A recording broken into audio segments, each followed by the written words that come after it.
bolsa bağışla. Pek duyulun kalbime yeter yarım bakışta.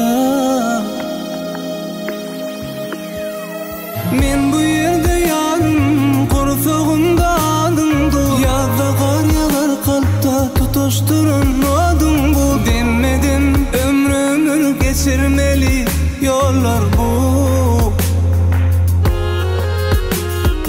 Gitmesin uzaklara günne derdim artar da. Dolun sana bu dertler könglim kısar dartar da. Giden ananmarım ahli yerden aktardım bu uzak yollarda.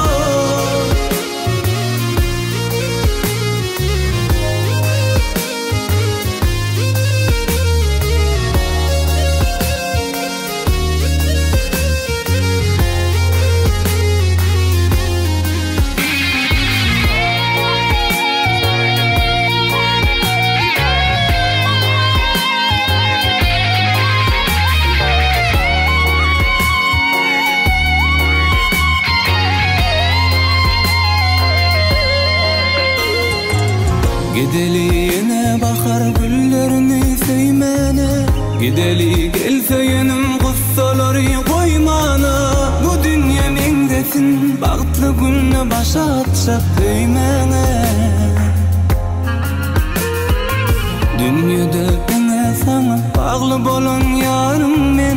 Yeke koyma gözelim könlü intibarım men. Ömrümü aydımadın bakı söyleyi sadın sen. Bu uzak yollarda men bu yerde yarım korsoğunda adın bu. Yazda kar yağar kalpta tutuşturun adın bu. Demedim ömrümü geçirmeli yollar bu. Gitmesin uzaklara günne derdim artar da. Dolun sana